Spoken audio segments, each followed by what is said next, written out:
and the impact it will have on the industry.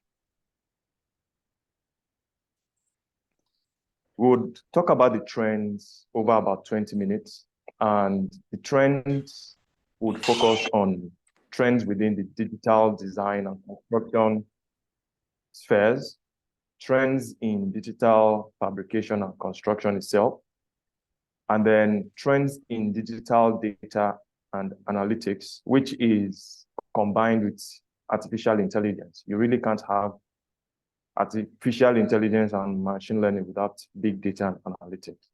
Then we look at the impact on students, the business decision makers, policy makers, and employees.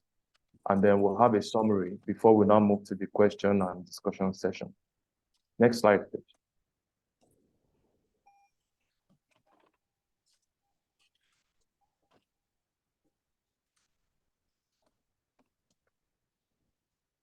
Okay, so BIM and AI, we would say AI is the new kid on the block, so to speak. It really isn't, but in the general mind and awareness, it is new. BIM has been around for a very long time. We've been having conversations.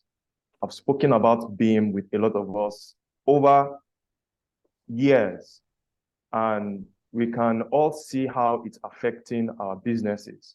At a point in time, we were saying this is what's going to happen. A lot of the things we said were going to happen is beginning to happen now. So this conversation really would be to look at how far BIM has come and how BIM and AI are intersected, how they come together, and how we should be looking at these two trends. And we'll look at how it's going to affect the way we work, the way we make money, the way our profession has an impact in the industry and in the community we belong to. Next slide, please. Okay, set my audio.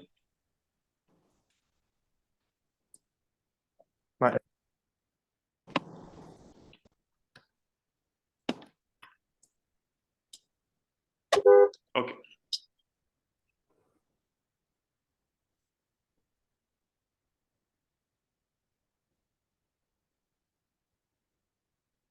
Okay, so we will start with trends in digital design and construction. Next slide. Now, I want us to understand that digital design. Oops. Sorry. I want us to understand that the trend we are having really is from traditional design methods to digital design tools and methods. Design itself is eternal. It's not going to change. It's been around before we were born. It's been around since human beings first decided to create the wheel.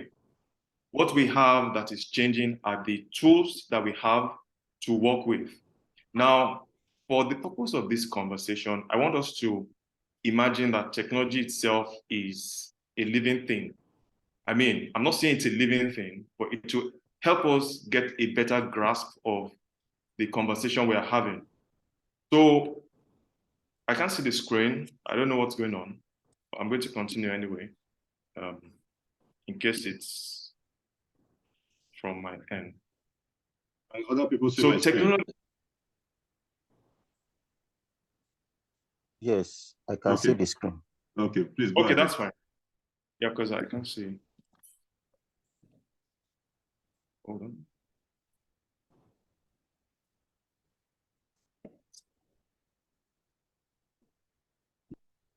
I think it's from my end. It's good that I follow along.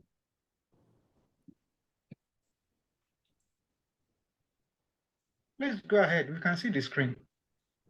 Yes, I am not seeing it. So please just give me 1 minute. On the page 01 from traditional design methods. Yes, I can see the screen, so I'm trying to figure out what's going on.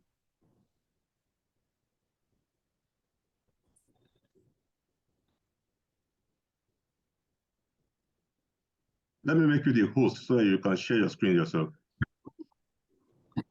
Okay.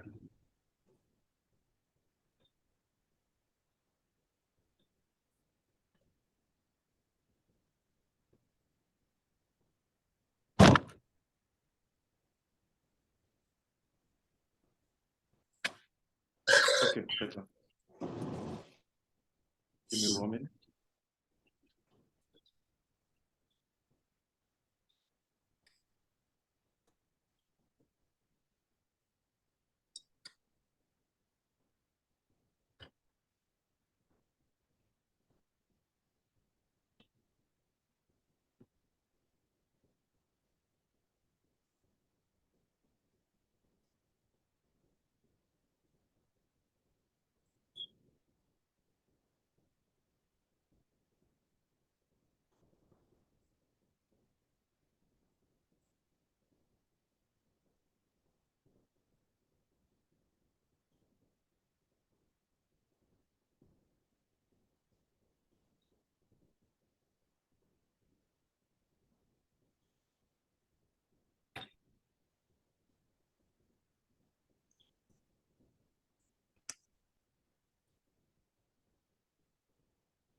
We can see your desktop.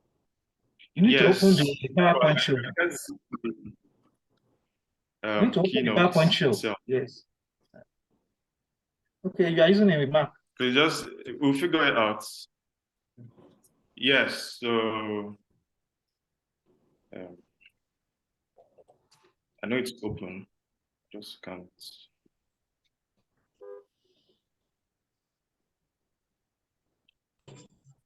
Okay, I found it. Thank you.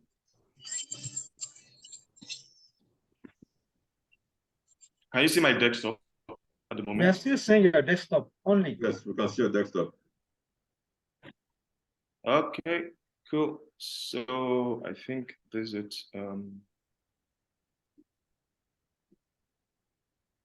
I think it's that app next to Zoom on the launcher.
Please, can you hear me? You've disabled the participant sharing. I can hear you. We can hear you. We can hear you, please. I'll go on. Yes, I wanted to share, but it's been disabled. Okay. Apologies for that break. So we're talking about trends in digital design, in technology. Now, technology grows, advances from one stage to the other. Now, I was saying that we should assume that technology itself is a living thing, and it desires to grow and improve and remove weaknesses within it. So if we start from the earliest kind of traditional design that a lot of us can imagine, which will be using drawing boards and T-squares and set squares, we know that we moved from there to digital design tools where we're using computers and we're using phones, we're using iPads, we're using 3D scanners and the rest. And the form in which digital design has presented itself to a lot of us has been CAD software, where we work with 2D drawings. And then from there, it moved to BIM modeling, where you have a 3D model of the structure that has all the information within it. Now, what benefits did we have based on this trend? As we moved from traditional design to digital design tools, we became more efficient. Repetitive tasks were eliminated.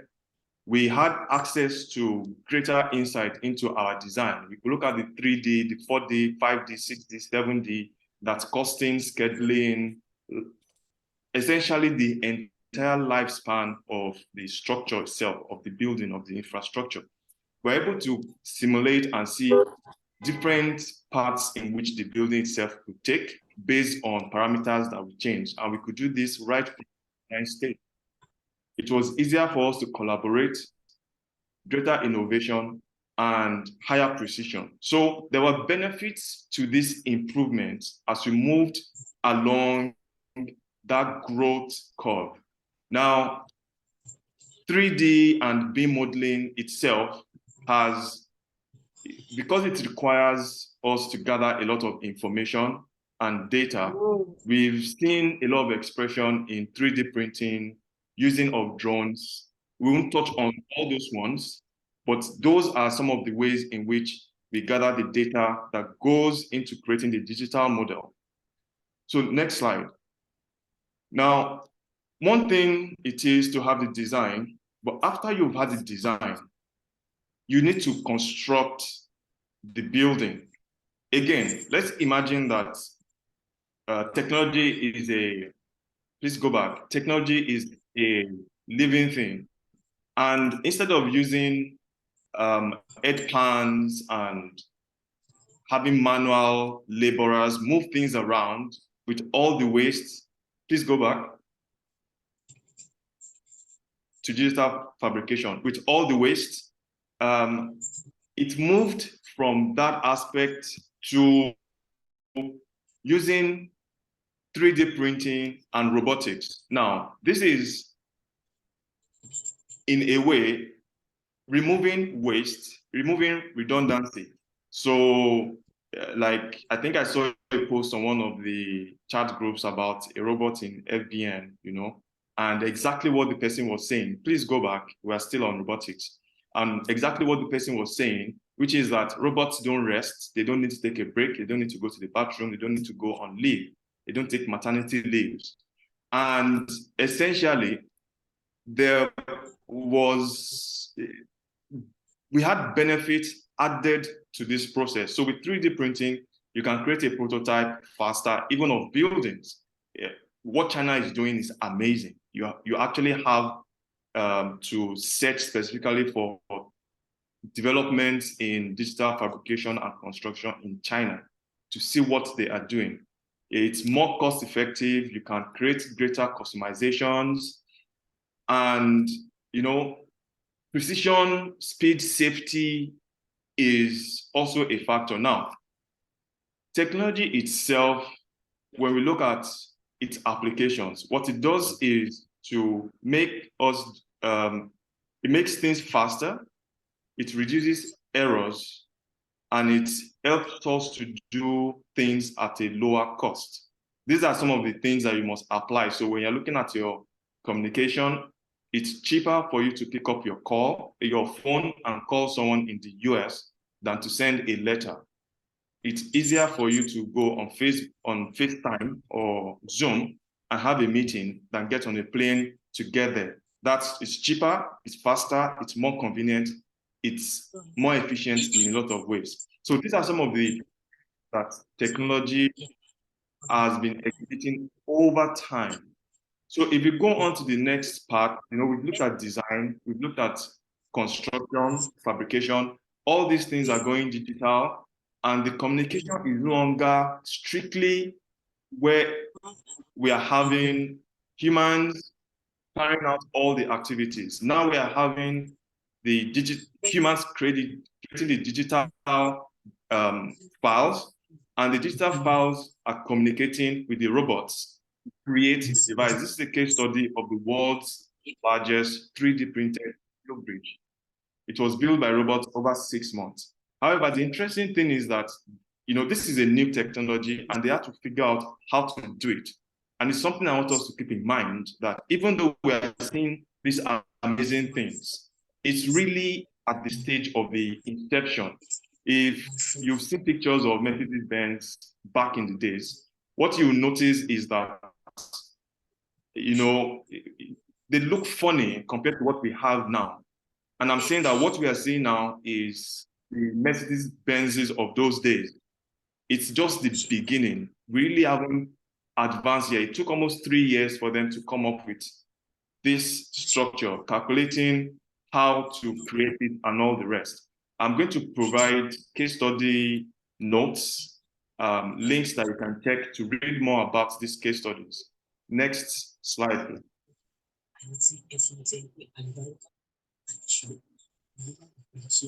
Okay, so let's go to big data and analytics. For big data, we are also coming from manual data and analysis, where you have files, you say how many blocks came to site. Please, can you keep it still on each page until I say move on? Thank you.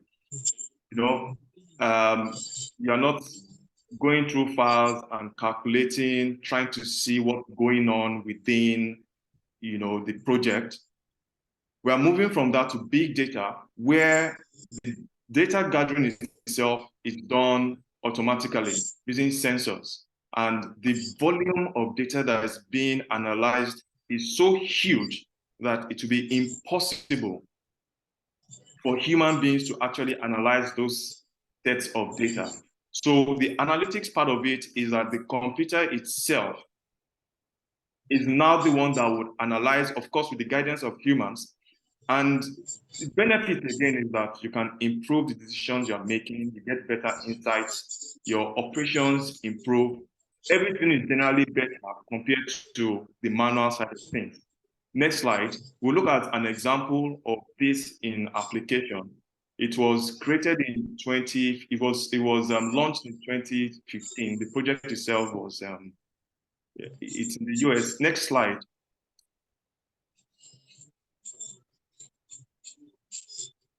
Yes, it's called Hudson's Yard. It's 28-acre neighborhood in the US. First quantified community. Is the design is such that a lot of data is being collected, even from the construction stage. Before they started construction, they went and gathered a lot of data. What are the demographics, traffic patterns, and all of this informed the design stage. It's digital now, so now we are gathering data at a very massive scale, feeding it into the design, which is now also going into the robotics and the construction process that's going on for the project itself. So it is the best, the biggest example of using large data sets. And like I said, this is still at the beginning stages. So it's an opportunity for even Africa to get in at this stage. Everybody is still trying to figure out how to use it and how to apply the power that's available. Next slide, please.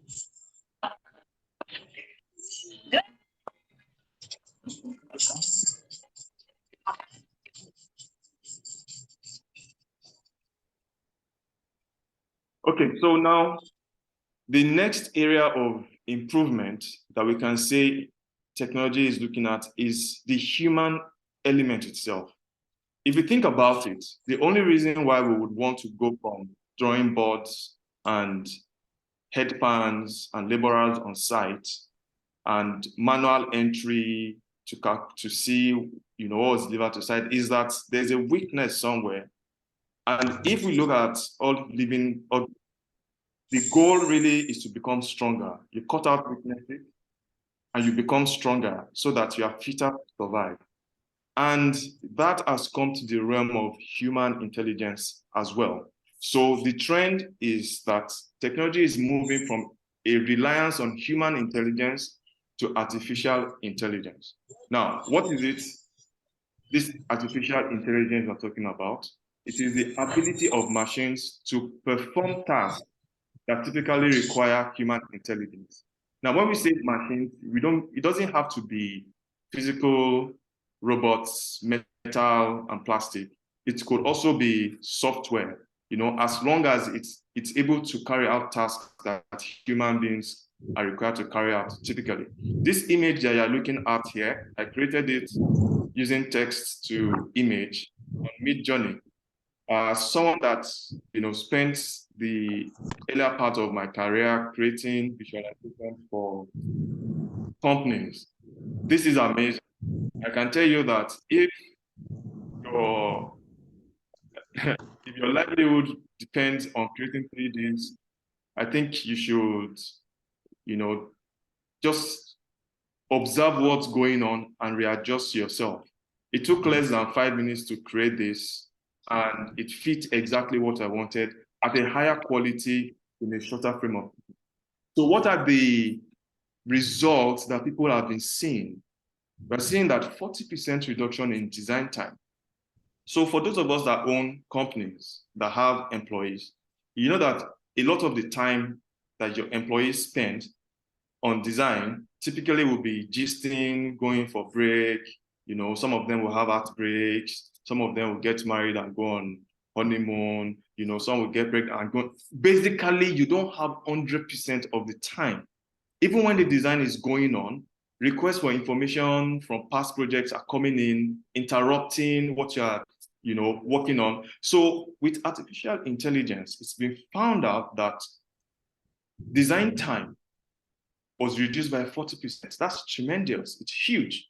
Requests for information, 55% reduction. Accuracy increased, sustainability increased, safety increased, cost savings improved. Basically, good news, all round good news.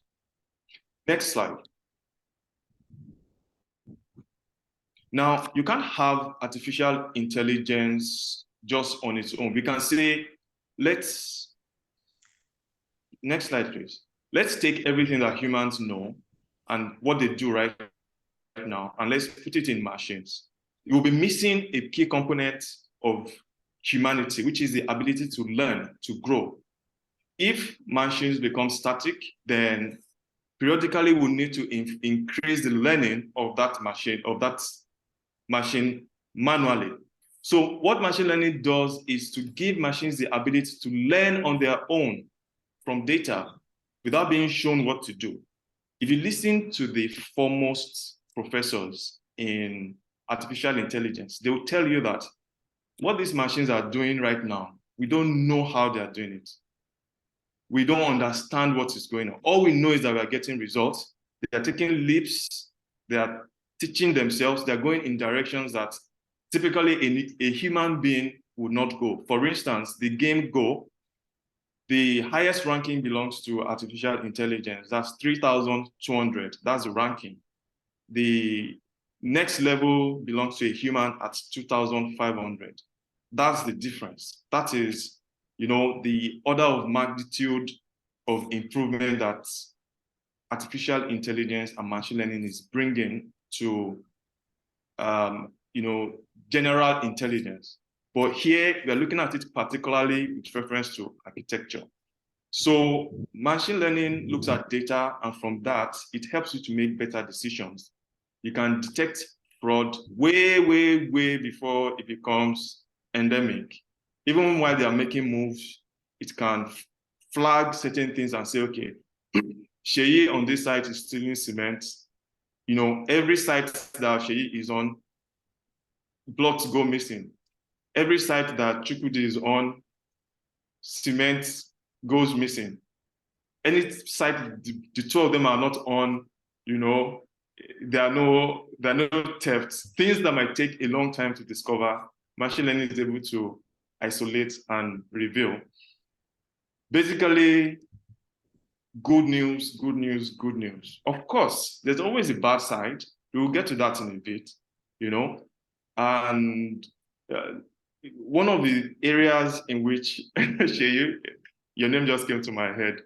So one of the areas in which machine learning is going to be very critical will be aspects that we really don't have the time to focus on now because of a lot of pressures, which is how the building performs itself.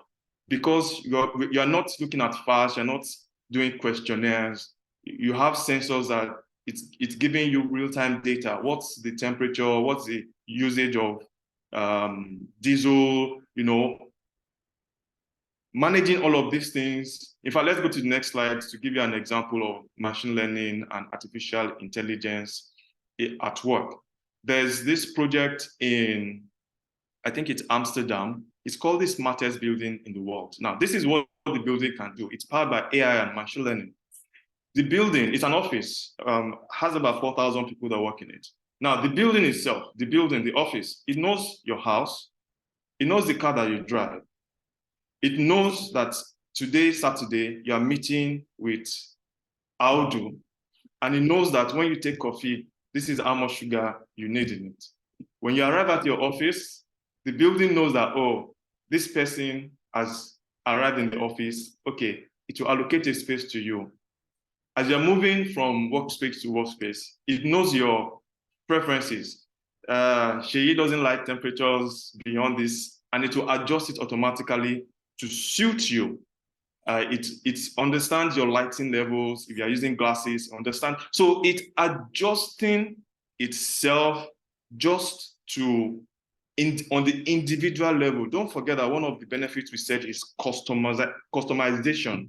You're able to no longer say on a broad category, chairs should be this height. We know some people are short, some people are tall, but on average, we take the average of everybody. So now we are saying we can create a chair that is specific to Sheyi and Emeka and Audu that will fit them to their dimensions exactly. That is the level of detail that these new technologies aim to provide. So next slide.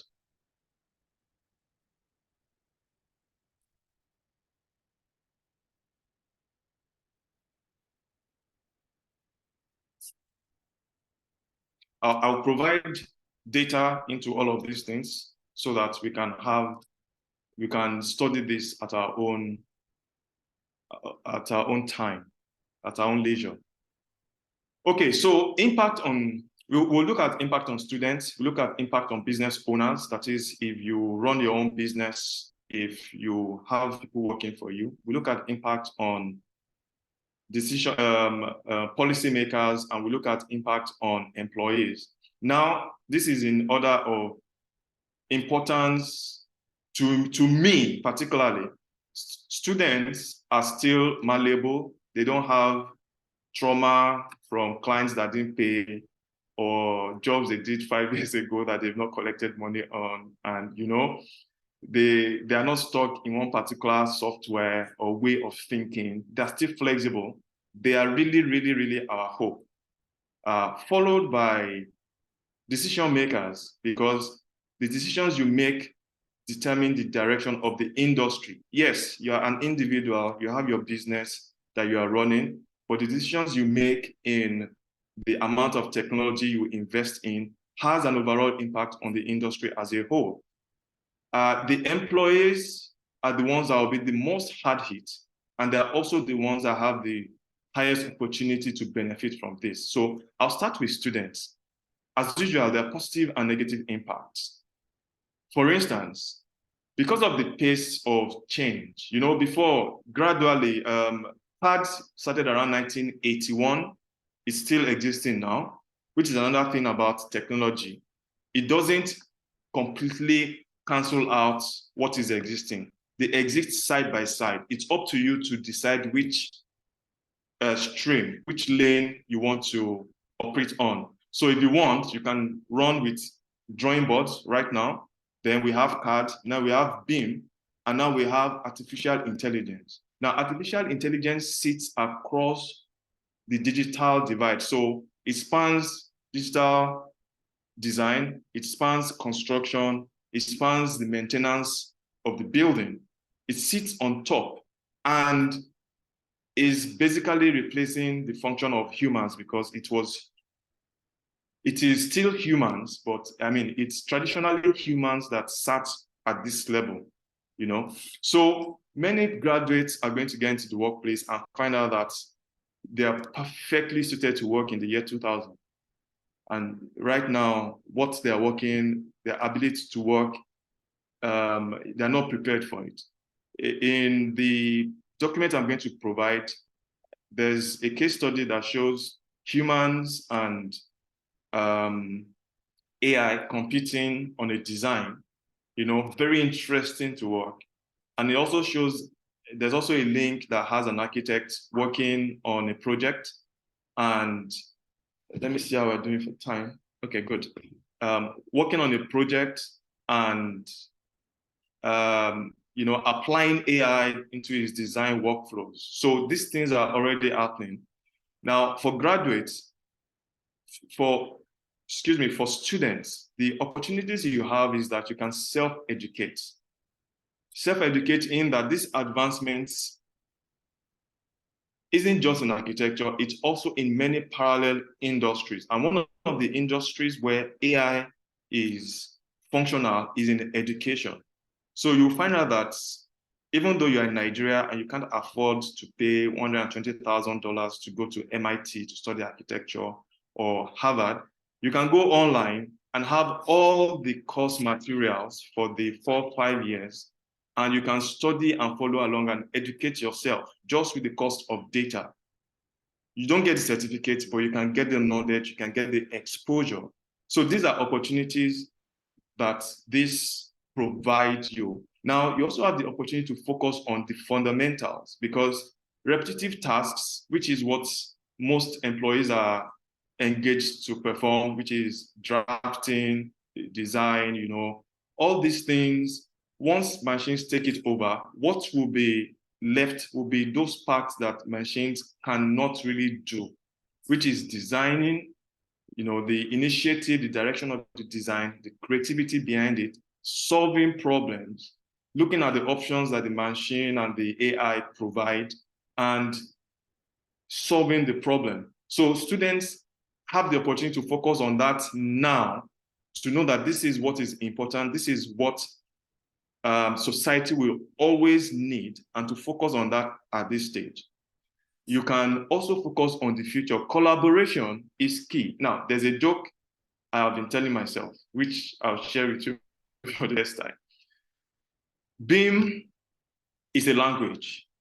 It's looking at the hundreds of years of architecture, of construction, and saying, these are the best people, these are the best practices. When you do this, the project crashes. When you do that, this fails. We have building collapses. And the best minds amongst humans came together and put together a workflow, a way of thinking that anyone in the world can embrace and say, okay, I'm going to embrace the BIM workflow, the digital design workflow.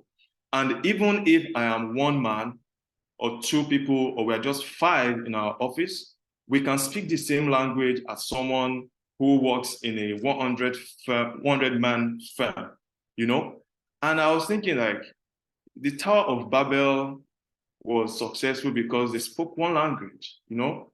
BIM is one language that we're all speaking. You're asking us to abandon what you learned in your, for me, you know, Adeni,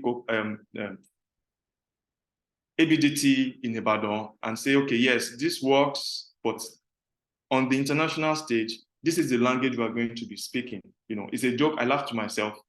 And there are implications to that if you think about it further. Okay, so like I said, students, I really am particular about students, and I am focused on working with students and ensuring that collaboration is key. Collaboration is the future. It's one of the things that will give us an edge to maximize what we're getting from artificial intelligence, so that while you're in school, you're not just working with your architects, colleagues, you're also engaging with all the other professionals, making sure that that language, you're all understanding it and working to become proficient in it. Next slide. For business owners, I'm going to say that for you, it's also a mix of positive and negative. If you work for yourself, whether you're a developer, or you are a full service firm, you're going to have an opportunity to increase your business efficiency. What's BIM, the BIM process, which if you don't understand what it is, please, I think I can provide a link, or you can reach out to me at the end. You can reach out to me at the end. There's a 3-part deep dive into BIM, the BIM process that I recorded with my colleague Mwaki, who is based in Kenya. It will give you everything you need to know and let you know where you can start from. So with BIM, you are able to identify the weaknesses in your business. It's like you explode your business, look at the component parts. In the wild, when you have zebras, at the end of the day, please, I will send you the details, for persons asking for reaching out. If you look at the wild, you have zebras and we have lions, right? What the lions do is that they survive by removing waste. The weak, the stupid, the ones that move away from the herd, they are the ones that the lions feed on. As time goes on, the herd becomes stronger and stronger, and the weaker lions are unable to feed, and they also die out. So if you're looking at this analogy, the AEC businesses are the zebras, and technology in this case is the lion. So you can look at, for instance, technology of using drawing boards. It's now weak. It can't really, have an impact. So it has died out. On the architect side, those that relied on their ability to survive using drawing boards, they're now weak and they're being removed. So on the industry level, technology is removing the weak. And therefore, companies that are weak, that are not choosing to become stronger, they're going to be eliminated. That is how life is. The good thing is that you can now say, look, if this is what's going on at the industry level, let me come into my business, and instead of allowing weakness to overcome the entire business, let me break it apart, identify the processes that that are causing bottlenecks. If it is you, the decision maker, that is the bottleneck, the BIM process shows how you can remove yourself so that the business succeeds and becomes stronger. Some of the waste will be employees. We have to tell ourselves the hard fact so that we can find ways to improve and reduce risks. So you have the opportunity to adopt world-class AEC business processes to become a better, faster, more profitable business. And one of the challenges will be in this realm will be finding skilled employees.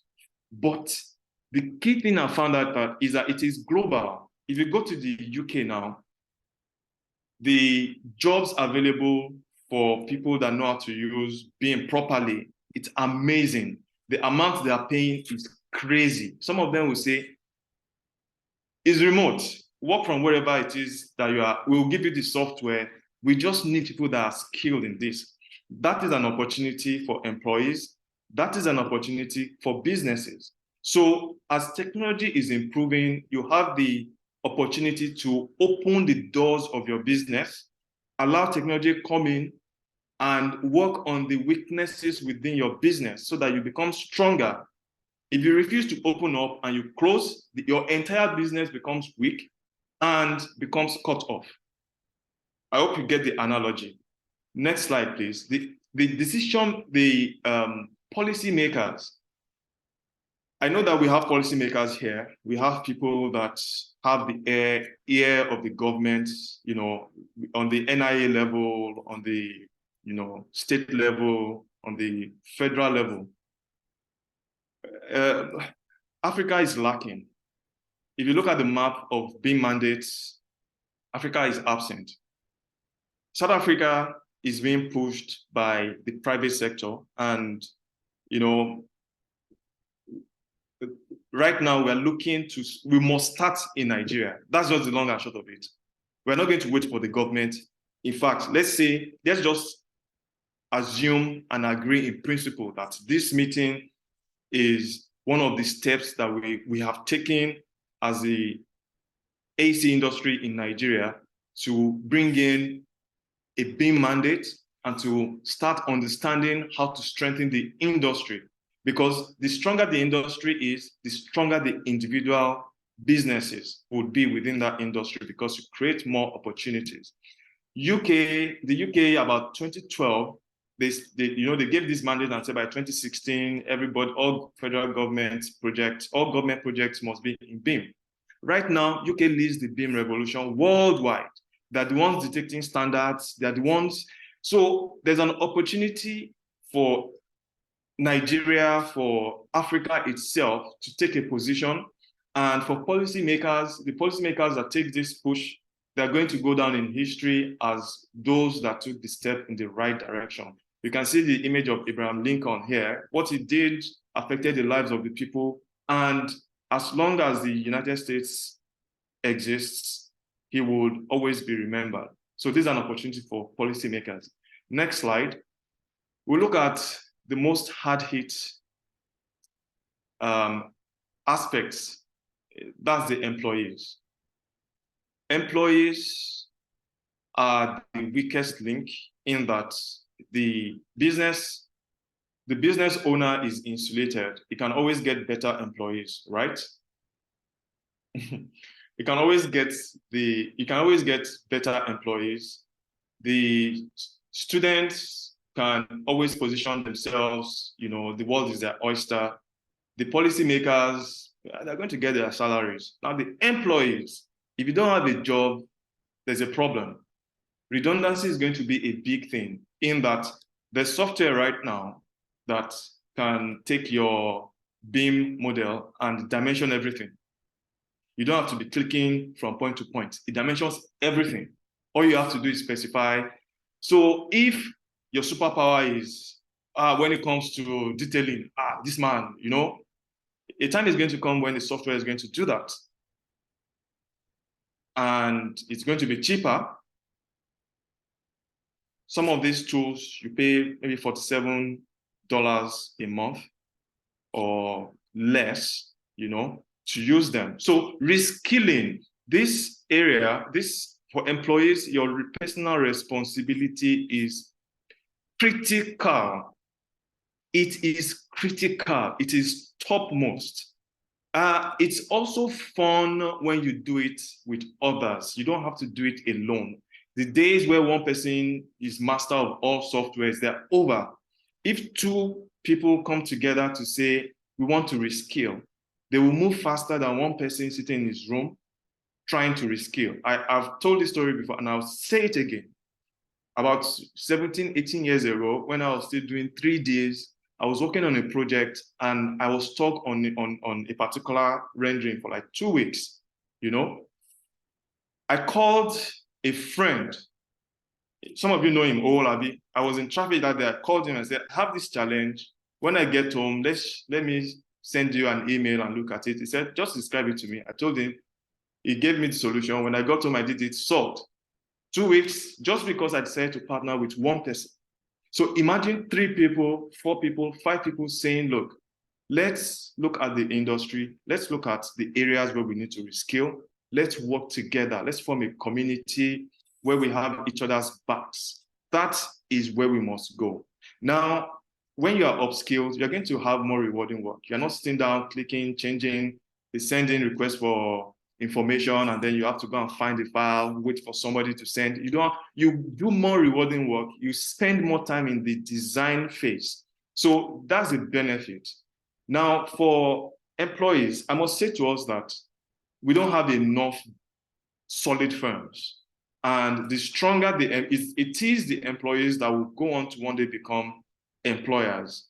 So it's critical that you understand how AEC businesses work. Now, before you have to go and sit, you still have to do it and stay and be mentored, you know, but with the BIM processes, you can have a deeper understanding of how, you know, to work with clients, how to measure work, how to manage scope creep. All of these things have been embedded into the AEC and BIM workflows. You are able to look at more data-driven design. It's exciting and interesting. And you also have new career opportunities that are going to open up. Some of you will go and learn coding because the new software that your employers are going to learn, somebody needs to give it instructions.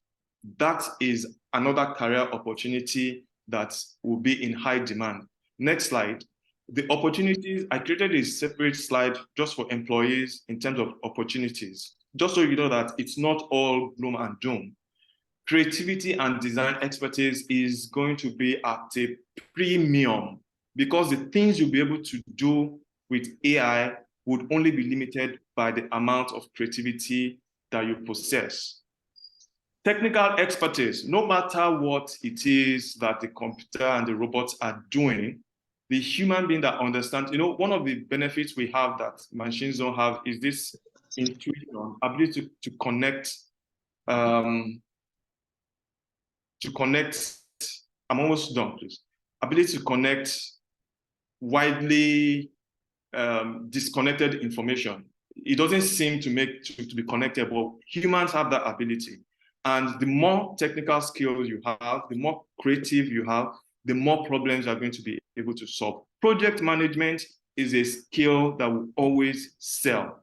Your clients, all these things that we're saying is easy. As far as the client is concerned, they don't know where to start from. So your ability to manage projects will always be at a premium. Data analysis, because the sensors will be sending in data and they will be telling you, what should we do? How should we do? Yes, you tell them, when this happens, do this. When this happens, do that. But there will always be someone you need to be able to analyze what the AI is doing, what the machine, you know, is acquiring, and the new skills is adding to itself. Ability to communicate and collaborate. You know, I keep saying collaboration. It is key. BIM, when it came, all it was saying is that, look, you don't have to have the architect sit alone, and then you have the QS sit alone, and have the structural sit alone, that we can sit together and share the knowledge for better output. With AI, is the same thing. Collaboration is the future. You can't, you know, humans were made to work in teams. We are not made to work in silos, whether in industries, whether in our individual lives. So the more you become able to collaborate, the better it will be for you. And your ability to communicate your ideas. I mean, think about it. When I create an image and I type in text and I say, create a 3-bedroom bungalow with this into the AI, and it brings it out.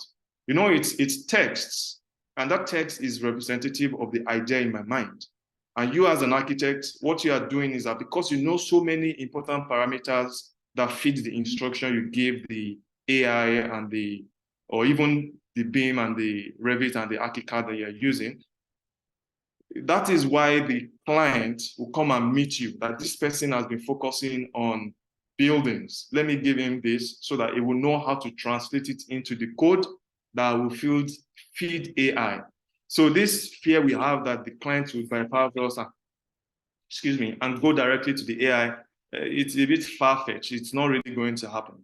We're also going to have new business models, so keep your eyes open. This community we are talking about, I'm going to speak with the Lagos State chapter to make sure that, you know, as information is evolving, we're able to share to everyone, to create community, at least on the Lagos State level. Next slide.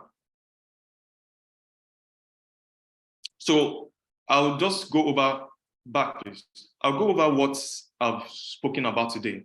We've touched at a very high level what BIM is, what AI is, what is happening in the industry, how it's going to affect architecture, how the future of architecture is probably going to turn out. I mean, we didn't really touch on that, but I mean, we really can't do much in 45 minutes.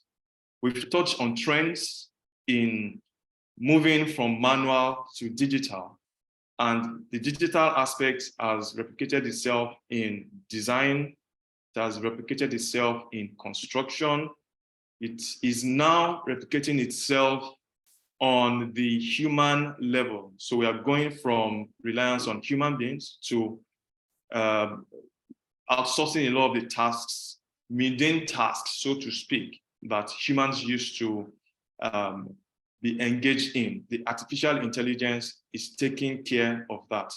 Now, if you really want to have a snapshot of what's happening, look at what AI is doing in adjacent fields. Look at what it's doing in law.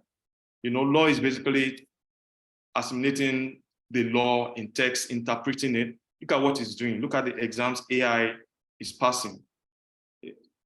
Basically, the tedium, the routine, the things that humans that have occupied the bulk of human minds, we are outsourcing to artificial intelligence so that we can take on more rewarding tasks. We've looked at the impact on students. We've looked at the impact on business decision makers. Now, I've said students and business decision makers, they are my focus area. They are the ones that can make the most impact without getting to the government level. Employees, you have to take personal responsibility. You know, that's just what it is. If your employer doesn't train you, train yourself. That's just the way it is. Okay, so next slide. I apologize that I didn't, run this by NIA Lagos State chapter, but I just felt this is as good a place as any to introduce it. So for the past 2-3 years, I've been communicating with some technology vendors and some particular AEC companies to say, look, the way we learn it's messed up. It's confusing. I was having a conversation with one of my professors at LBS, and she said that, do you know that the white people are coming to Africa and they are amazed at the apprenticeship system that the Igbos have, what they have in the spare parts, that it's so effective, that the amount of knowledge that is retained is so much that they're looking at how to incorporate it. And I said, what an idea. Instead of getting a company and saying, 5 days, come and sit down and let me pack your head with all I know about BIM. What if we take a real life project and we apply all these technologies we are talking about, BIM, artificial intelligence, understand how machine learning applies to it, data analysis. And for those that are prepared and have the at least basic level of understanding, they get a window to observe this technology in action. Typically, we're looking at decision makers and students mostly, so that the decision maker, for instance, can look at what's going on and say, okay, this process, I can implement it in my business, that process I can implement in my business. The waiting list is open, and I'll communicate it over time. I just want us to know that, we're not just talking about this, we are working on a way to make learning easier, to reduce the friction that we are experiencing, to ensure that we can advance as quickly as possible. So that's just it. If it's possible, if you follow me on LinkedIn, you get more information as time goes on. So next slide, we'll look at questions and discussions. And if we don't have enough time to address all the questions that you ask, I crave your indulgence to write it down and send it to the facilitators. I will respond to whatever it is we can't cover now, and we'll get it to everybody that registered for this session via email. But we'll take whatever it is that we can take now. So thank you very much for listening to me. I'm really grateful for the opportunity to speak today. Over to you, Architect Thank you Michael. very much, Architect Oludolapo. We could not have had it any better than the way you have put it right now. We truly appreciate, and just as I am enlightened, I believe everyone who has listened over the past 45 minutes has had a great time and has learned one or two things on how to shape their practices, either as students or employees, policymakers, or as government agencies or government officials, I mean. I hope if there's anyone who has a question right now, now will be the time to take it. Although we are fast running out of time. In fact, we have run out of time already. But if you have any questions, you can put it down, put the questions with your email address, or if it's a short question, maybe Oludolapo can quickly attend to us. And if people have asked how they can reach you, yes, your question, your phone number, and your LinkedIn handle has been displayed, and we also have the recordings of this session with a link shared on the platforms where the webinar was publicized. So your information can be gotten from there. Is there any question? Is there any comment, any observation that we can take right now? Okay, Architect Ojalabi has just posted his link, his email address, and his it can be reached on LinkedIn.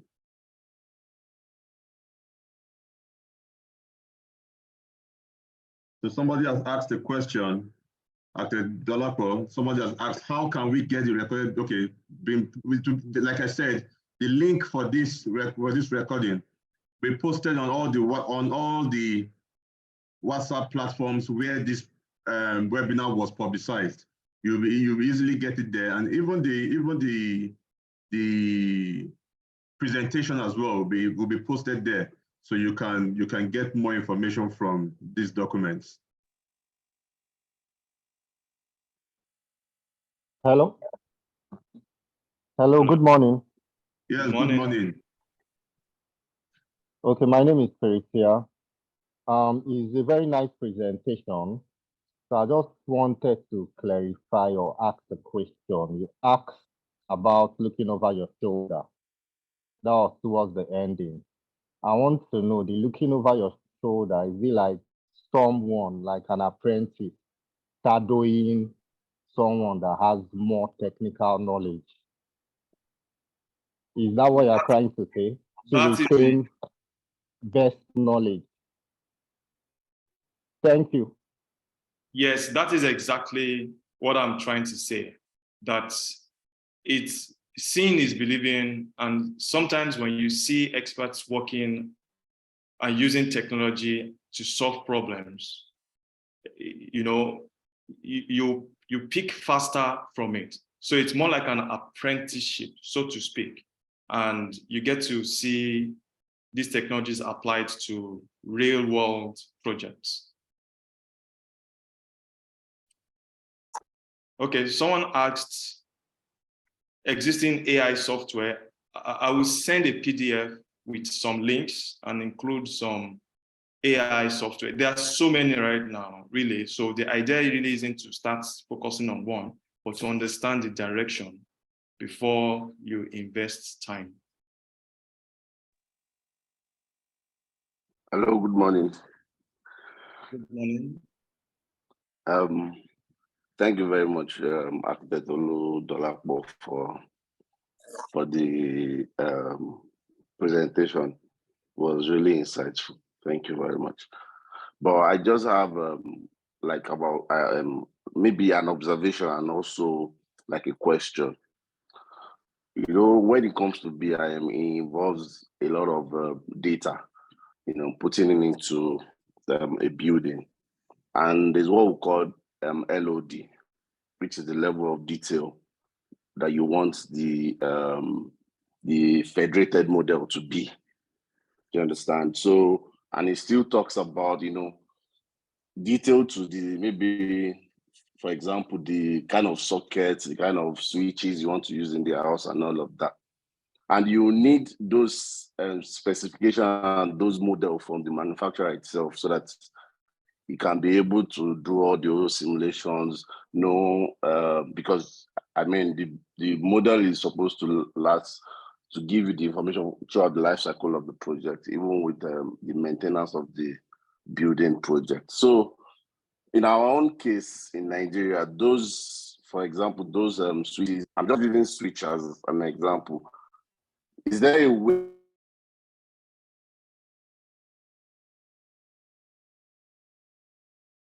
we need to bring in all other stakeholders? I mean, from the surveyors to the engineers, all the type of engineers and all of that.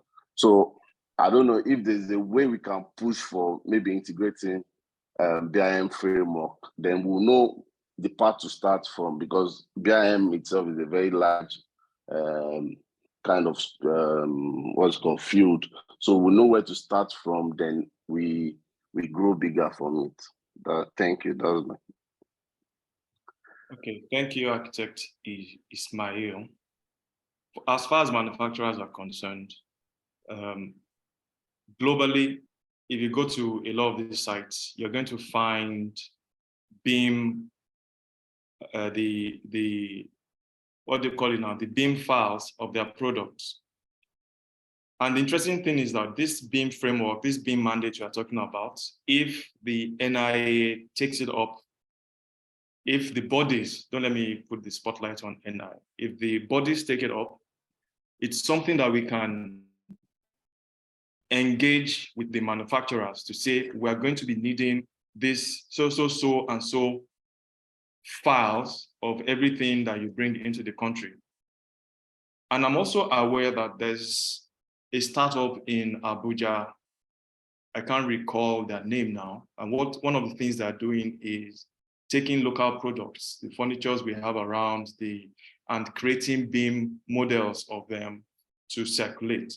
I don't know how far they've gone, but there's progress in this. There's progress in this direction, basically. So, as far as NIA is concerned, and the framework, like I said, I've taken the jump to say, let's assume that this is the first meeting in moving towards that direction. And I'm sure that for Lagos State chapter, very progressive, forward-thinking, there's no way that we'll have the opportunity to do something that is of benefit to the industry and it will not be taken. So we'll take it up, and with engagement, by God's grace, we are going to have our own BIM mandate before the next 2 years run out. Okay, someone is suggesting BIMobject.com.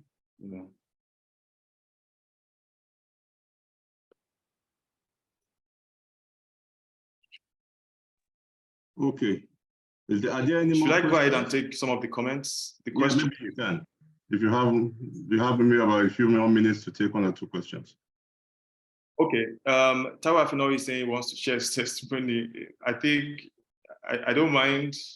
Tawa is a doctor working in one of the universities in South Africa, who are colleagues in OAU. So please, I think it would be good to have 1 or 2 words from you. Okay, thank you very much, colleagues. Good morning. Can you hear me? Yes, please. Yes, we can. Please. Okay, thanks.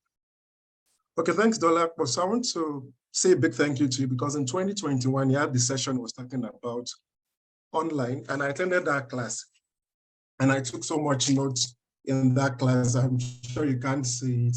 And that was introduction when I got into BIM and understanding that. And at the moment, I work at a university in South Africa at Pretoria. And what we are doing is called digital twins. And the basis is actually using BIM to solve problems in real time and in real life when it comes to BIM. I wish I can share, but there's no time to share all of it. So we have all the softwares which you can get from Autodesk and the likes. We have all of them for free. And we're doing a project whereby in the university, we are trying to build a BIM for every building. All of them are linked on GIS. You add sensors to them and you can monitor them in real time. So talking about how to manage projects and things like that, and also talking about the fact that UK is the first who started with their BIM and telling all architects, all government projects must be on BIM. So in that way, you can monitor things happening, you can help architects, you can create new jobs and everything. So I think it's a good thing starting with NIA. If you can also involve students as well at the starting stage. Also, if you can talk to Autodesk, talk to all of these firms, they are willing to support people, but we have to have buy-ins from the policymakers, from everybody on how to start all of this from the scratch. The world has moved way beyond. For instance, when we have that class, and I will stop very soon in 2021, I was telling Dolapo that how do we scan to BIM? How do we scan buildings? I used to work for OAC Architect many years back. I would go and measure building to do as built. But now we have scanners in our universities. We can go and scan buildings. After scanning them, we turn them to point clouds. Then you now model them. So all of these things, they are happening in real life. So it's something we need to get into. Let me just stop here. But what Balakwa is talking about, I can attest to it from his class. And I still have my notes, which I still look at them. Thank you very much. Let me stop here. Thank you very much.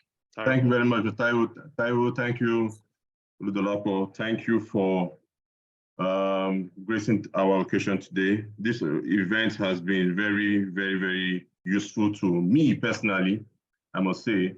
And I'm very encouraged to even go the extra mile to do imbibing most of the things that you have said here, just to see growth in my practice and generally in practice in Lagos. Hello? and all that we do. So thank you very much once again. Thank you, everyone. Unfortunately, our cap for attendance today was for 100 people. So many people have complained that they were not able to join. Our slot for the 100 participants is filled up, and the EXCO is very happy to see that we have this huge turnout today. And we thank you, Oludolapo, that really, it was time well spent. So on behalf of the chairman, Architect David Majekodumi, and the EXCO and the practice committee, we say thank you for attending this webinar.